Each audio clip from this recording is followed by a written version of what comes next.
if those are the people that are here with us or not. So I want to make sure I want to answer questions of people that have shown up to the Zoom. Did anybody here email any questions in? Okay. Well, so okay. So since everybody can hear, does somebody want to start with one of their questions, and then I'll. So I had emailed the one about he arches kind of when he's turning, and I don't know if you saw that question or not. I did, yes. So he's kind of using his whole body when he's turning, so like arching and then like kind of flipping the whole thing at one time. Is that? But like when he looks to the side, he'll arch a little bit, like he'll arch back when he's looking to either side. He'll do it on both sides. Does that make sense? Yes. And do you think he's trying to roll over when he's doing that? Or he's just turning his head, or? Yeah, it's just more of an exaggeration of turning the head, and he's, it's almost like he's trying to use his whole body to turn, but not roll over. Okay. And it could be a couple of things. When he's doing that, when he turns his head, does his other arm, like the direction he's looking, does that arm go out? Do you know? Like kind of this position? It seems like he might put his arm out. I haven't really, tried to record that, but it seems like he may do that. Okay. And babies are born with a reflex called ATNR, asymmetrical tonic neck reflex. And that's what that, when that movement pattern all goes together, they kind of call the archer. So this one bends and this one looks like that. And it might just be that's not totally integrated yet. So when he turns his head, it automatically goes like that. Okay. But that's something that is present at birth, normal, and then it eventually goes away because that helps a baby to be able to reach for things. So my arm goes out the way that I look. So my arm goes out so I can touch the things that are in front of me. So it's not necessarily a bad thing. Okay. But also we see babies do that. Like, would you say like the arching is that when you see like a really nice roll, when it gets to be a little more mature, they kind of lead with their shoulders and your body moves in two parts, or your head goes first, then your shoulders roll, then your hips and the rest of your body go. But when we're really little and rolling, or when we have low tone, which we all know really does go with, all the time, pretty much with Down syndrome, that doesn't necessarily happen. So he might be stiffening up his body and kind of trying to, like, because babies, even before they roll, they just kind of go on their side a little bit, might be trying to use all those muscles at the same time and making his body really stiff.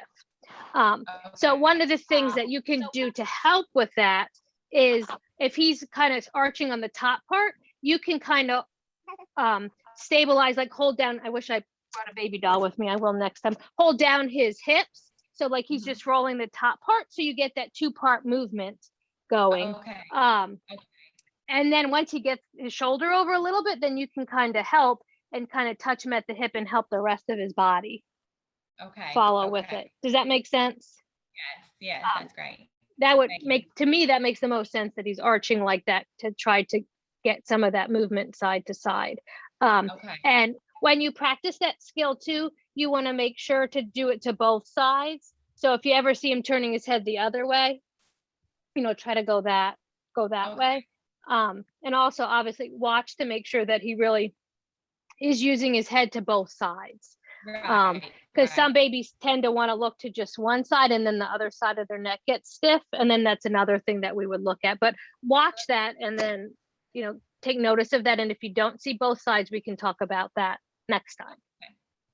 Thank you so much. You're welcome. And Dan, you said you had a question too? Yeah, my wife and I have been just like working on doing some weight bearing throughout the arms. So our little guy is able to kind of like sit up, but like when we try to get him into a crawling position, he kind of like frogs his legs out and then doesn't really want to put too much pressure on his arms to push up. He kind of like arcs back. Okay. There's a lot of different things. Will he prop at all, like on his elbows, or is that not yet? Yeah, I think so.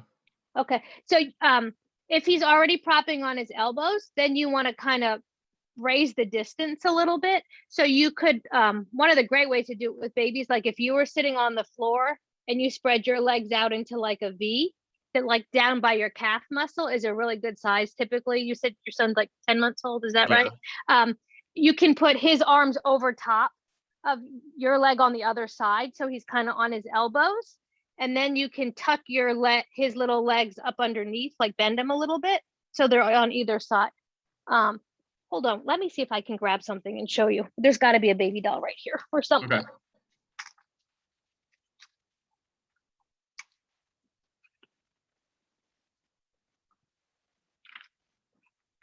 All right, let me see if I can do this where I'm at, but.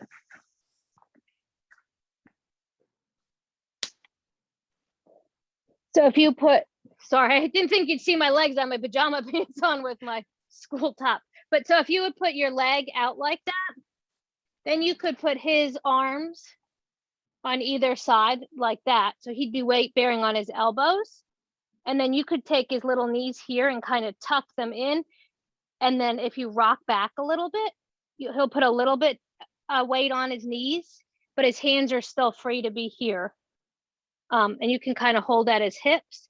And that keeps the legs kind of in there and being able to use at the same time, because you wouldn't be able to arch like that.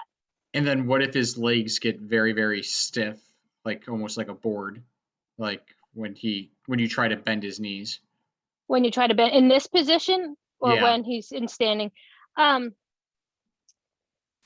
would start with the knees before the body then. So like Okay. you could take him this way and you could bend his knees like this and kind of get him comfortable there, and then let him go down first. And really good place to put your hands is always right on the hip, because all this movement, whether we're going to be crawling or weight bearing or whatever, kind of comes from the hips. So you should be small enough that you can probably do it with one hand, and you can kind of put it here. Is his legs getting stiff like that because he's crying, or just does it happen all the time? This like usually happens all the time.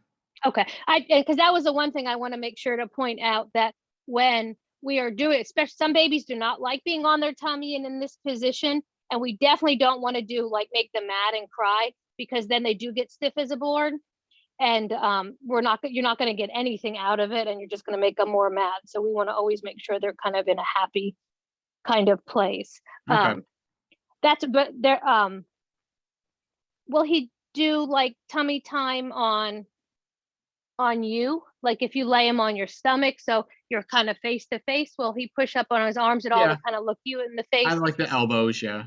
And that's always where it starts, on the elbows like that, before they get to be able to push out like that. And the other places that you could do that too, like, is if you had, like, depends on how big he was. Ren was and still is an absolute tiny little peanut. But like just a ball from Walmart or whatever, that's like this big usually, or I got some when at Harris Teeter in the springtime. Now they have them, the characters or whatever. That's a really good size too, that you could get them on their hands and knees and put their belly underneath that, and you can rock back and forth a little bit like that. And that movement tends to break up that stiffening too when you add a little bit of movement. You could do it on a couch pillow too, like the ones that are just this big, not the big couch cushions, because that gives the same thing, gives you a little bit of movement on there, and when we use movement, then you're not so stiff. Okay. And try these things out, and then when we meet again in 2 weeks, you can report back and let things work, didn't work, and then we can problem solve more. It's hard to know without actually seeing your child moving, but those things tend to work. Okay. Does anybody have any more specific questions? I know somebody had emailed about standing and putting pressure on their legs, but I'm not sure if they are here. They're not here. Mm-mm. I think she may be watching the recording later, so if you want to talk a little bit on it, she did reach out to me saying that she wasn't sure if she was going to make it, but she did have the question in case you had time. Oh, okay, sure. I will start with that, and I think anybody else, what else you'd like to know? So another parent had asked that they try to stand their child up and they're not bearing on their legs, weight on their legs, they kind of just pull them up. And one, if that's happening, they might not be ready to do that yet. Like there's a lot of other positions to do first. And one thing with our little guys, just in general, is we don't need to rush them to get to that next position, especially with our babies that have low tone. When we put them in positions they're not quite ready for yet, and they have to work their body against gravity, and we're do something too soon and it's hard for them, that actually can cause them to use bad habits in those positions. And then you're going to have to work through that when you're ready, really ready to do that position. So if they're not ready to sit up or they're not ready to stand, that means they need to be spending more time on their tummy. You can never, ever, ever go wrong with spending more time on your belly on the floor, because that's where development comes from. Because nowadays, I'm sure you've seen all of those different gadgets there are to keep our kids sitting, you know, and get them up against gravity before they're ready to. And the more that we use those things when their bodies are not ready yet, we actually can promote or prevent other development from happening. So don't feel like you need to pop them in a bumbo seat or an exerciser or something just to keep them entertained. The floor is the absolute best. A blanket and a few toys on the floor, you're going to get the most out of their learning how to use their muscles on their own versus all of those things that you can buy in the store. Those should be used very, very limited. You know, it's great if you need to run to the bathroom or take a shower or something, but not for their everyday spending time in. So the question was bearing weight on their legs. And one of the things, and I know that a lot of your little guys are learning how to sit too, or they're starting to sit and you're trying to work on that balance there. One of the best pieces of equipment that I bought for Ren was one of those little step stools that you would use like in the bathroom, the little plastic ones. I got mine at Walmart that just has one step and then the one above it. Usually they're like green or blue or something like that, because that bottom step is only like this deep.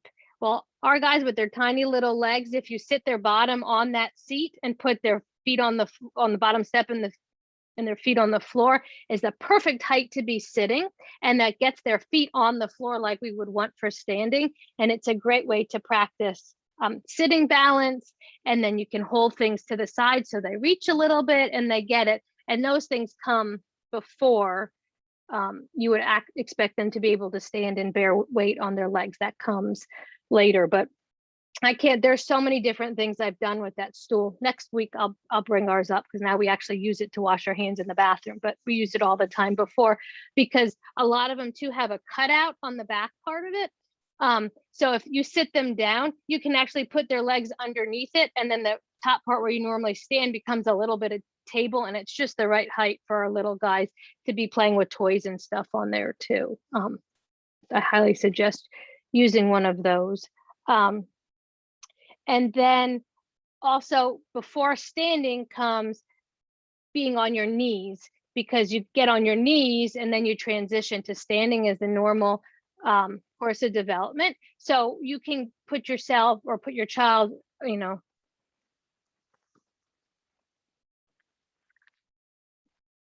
on their knees in this position, but you put something here so they can play. That stool works really, really well. So they can have some toys to play with here, even a couch cushion, something like that. So they're bearing weight on their knees, because this is a position you have to be able to be in, because really and truly you're bearing weight on your legs, because the next thing that will happen is they pull one leg up, they reach and they pull themselves up like this.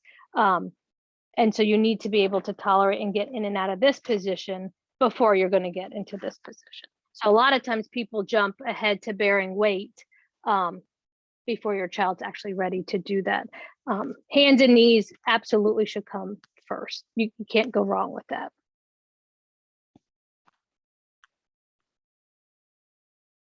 Does anybody else have a specific question you've been wondering how to help your child do something? And like, it doesn't have to be just if you have, like I said, I've done tons of feeding, like any question, anything that has to do with your child, we can talk about. Maybe somebody else has the same experience. So I do have a question about walkers. Mm-hmm. I've been told by a lot of people, not necessarily OTs, but oh, they're not great for them.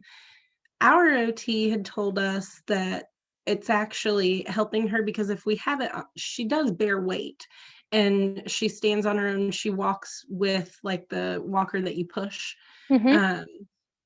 But she's not actually walking on her own yet.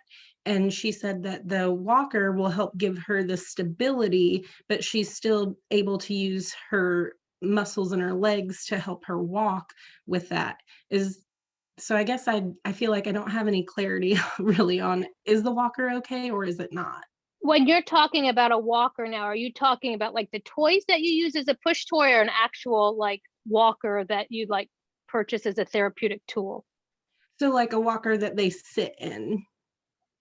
Oh, they sit and then they're sitting and then they move their legs? Right. Yeah. I tend to go with the people that say that those kind of hinder with your walking, because then when you're walking, like the main thing is balance. And so when we use something artificial like that, and they take a few steps and they lose their balance, that toy, since they're really in that sitting position, is going to prevent them from falling and gives them an artificial feeling of stability. So yeah, they're going to move their legs, but they're not going to develop that same sense of, one, you have to feel safe with that. My own daughter, I remember when she was learning how to walk, got nervous because she might fall down. So they need to feel comfortable doing that. But also, when you have all those little shifts in your movement like that, it builds that core strength, which our kids are very much lacking, especially when they're that little. So from what I've heard and from the PTs that I work with, that's not, walkers are sometimes used later on down the road if you think your child, is really going to have a significant delay in walking. But when you didn't tell me how old your child was. You came in after everybody else. Yeah, sorry. I'm sorry. She is almost 2. Yeah. And most of our kids, like, if you're walking by 2, that's fantastic, but a lot of our kids don't start walking till after 2. So you still have a lot of time where it's still really within, what would be typical for a child with Down syndrome. So I wouldn't like push it. Things that you can do to promote walking without having something else like that is, if you have, we have a couch with like a really soft ottoman. So I would put them really close together. So she'd be standing with her back against, the chair or the couch, and only put them this far apart. So she'd have to take 2 steps and got to there. So she really did it on her own. And then you could keep moving it farther back like that. Moving on different pieces. Is she, it's a girl, right? You said, I'm sorry. Yeah. Yeah. Is she crawling on her hands and knees and things like that? Usually, sometimes she does what we call Mowgli, where she has her butt in the air and she's on her feet and hands. Yeah. Yeah. And though, we think it's walking and crawling is 2 very different things, but the skills that you learn in crawling and all that strength you're going to get, and you also do the 2 sides of your body, just that same weight shifting pattern, is really, really important for the walking piece of it. So really still to encourage the crawling and on things that are unstable.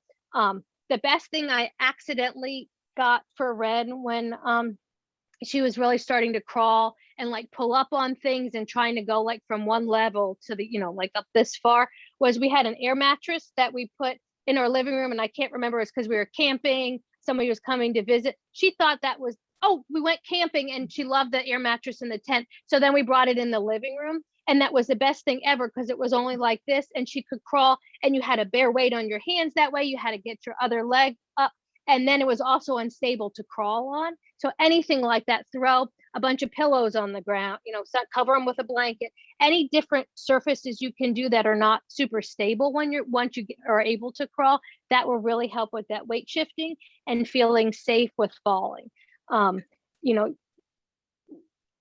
Especially I have found that when we have a child that we might think is a little more fragile, we're told by the doctors, be careful, watch their head, and we tend to overdo it sometimes as parents because we're trying to protect them. But falling is so, so, so important. Like, not only because it helps you with your balance, but it helps with your vestibular system, which was one of your 7 senses that helps you with your body position in space. When you fall, you have to learn how to use those reflexes to put your arm out to catch yourself forward, backwards.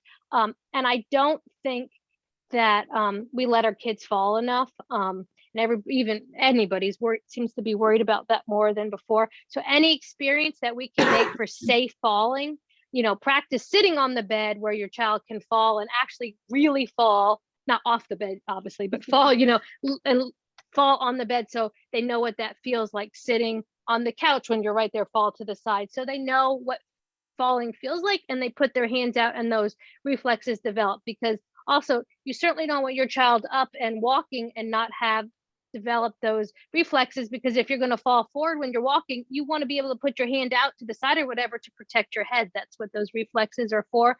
And if they don't get all that movement, that makes it much more difficult. And when you have low tone, and that makes it that much more challenging for your child to be able to move their body and get it going, that they tend to not want to move as much. And so they don't get the same experience in moving. And when you don't have the same experience in moving, you don't develop all those reflexes and things like that. So anytime you can practice that, I mean, you can even do that. The same with the little ball I was talking about. Those are great to sit your child on. And you can sit, they sit so their feet are on the floor flat, and you can bounce on the ball a little bit. You can go to the side and go to the other side. You can go forward, backwards, always holding them really well, but so they know what that feels like. And every once in a while you go like this and you dip them to the side a little bit fast, and that should make them exhibit that sideways falling to put their hands out. And that's great practice. And most kids love, not everybody, but most love to be bounced on the ball like that too. That's a really good way to help with their development. Okay, thank you. You're welcome. Can I say something? Sure. In regards to the walker, so my baby is 19 months. She started walking at 17, which it was, wow. That's awesome. It was amazing. And I did have the experience with the walker. And everybody told me the same thing. Don't use it, don't use it. And I think I had to learn by myself. So I bought one just for in cases that I needed a break, I need to go to the bathroom, I need to put her down, do something in the kitchen. And every parent needs that, that moment of break and knowing that your kid is safe. And there was one day we hardly really used it, but there was one day that I really observed her. And I met Kristen when she was 4 months. And I remember till this day, the tips that you gave us that day, I have taken them to the fullest. And she said, the best investment that you can have is a blanket, the little chair where you can sit them and their feet are extended. I bought that for feeding. But she kept insisting, blanket, floor, let them fall.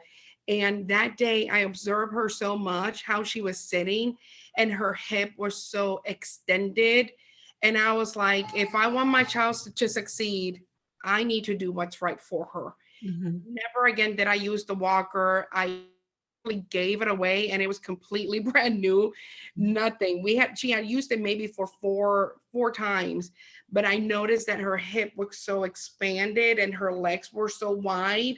I was like, this is really not helping. And sure enough, ever since then, I said, floor is your best friend and we are going to make the best out of it. And sure enough, she falls. She's not scared about anything, about being on the floor, being very independent. And that made a huge difference in her walking, the ability to walk. So, that's at least my experience with the walker. And actually the following day, my mom had bought one that she had it kind of hiding from me. And I saw it and I actually grabbed it and I said, this is going somewhere else, but you're not for my child. So that was our experience. And she's a great walker. She wobbles still side to side. She was a crawler like yours, used to be with her butt sticking up and on fours like she's running from you. But But Flora has been our best friend, and she's doing really good. So yeah. That's awesome. And the chair that Christy was just talking about, Amazing. Right, Made and a it's- difference. it's the Fisher Price Sit Me Up chair is what it's Yeah. called. And they've now, like, we had one that had a frog on it. They have a couple different ones, I think, now.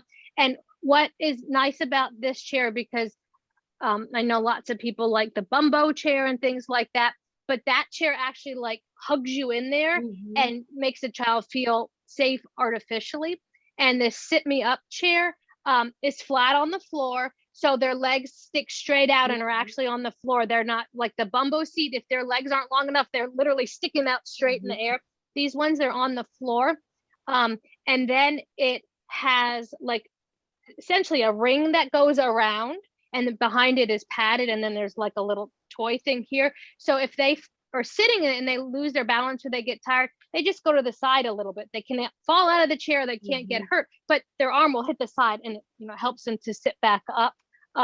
So it keeps them safe from falling, but lets them do the work themselves. It's a really awesome chair, and that's the only one that that I know of right now that Actually, I like. I had 2 Bumbos, and I remember it was a Sunday when we did that class.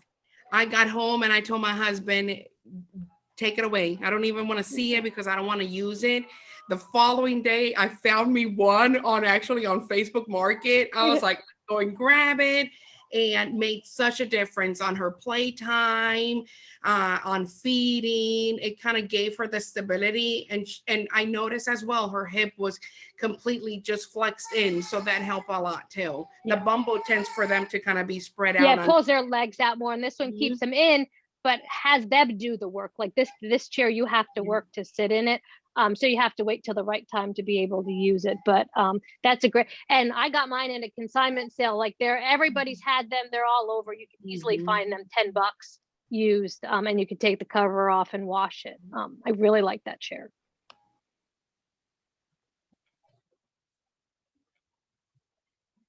Anything else for tonight? We're already at 8:30. It's going fast. It went by really quick. Well, I guess try some of these things out for next week if you had questions or whatever, and come back with more questions about it. And if we don't have questions, I have lots of other things, like Christy said, that I'm happy to share, of things that you can, all tips about development and things that you can consciously think about when you're playing and working with your child, that really can give them a head start with a lot of motor skills, so you'll be ready when that day comes to walk or crawl or whatever.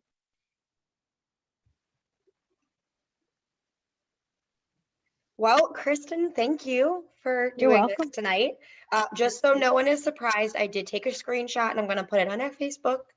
You all looked enthralled and very into it, so I promise they're not bad. I bleeped out all the last names and everything. So thank you all for coming. I think almost everybody in here is signed up for the next session in 2 weeks. So we'll see you then. If you have any extra questions in the meantime that you want Kristen to touch on the next time we meet, just shoot me an email. I'm the one that emailed you all before. I'm Marissa. So if you don't know me, hi. Just let me know, and if not, we'll see you all in a couple weeks. And I'll find a better baby doll for next time, so I can demonstrate better when I need to. And all of you, please feel free to bring your babies. I love seeing them all. So, and I haven't gotten to meet a lot of them yet. So I've only met, I think, like 1 or 2 before COVID hit, or because they're all just so little. So please feel free to bring them in and try stuff out. Yeah, and two, I mean, any question that you have really about development, even if you have questions about speech or anything, please bring them, because I've done enough with speech therapists that I could answer basic questions and feel really comfortable doing that. And if not, I will find out the answer for you, because that's what I do all day with speech therapists. So I'm happy to, or PT, if I don't know the answer, I'll find you an answer. Thanks, Kristen. Yeah, thanks. All right, well, have a good night, everyone. See you in 2 weeks, guys. Thank you. Bye.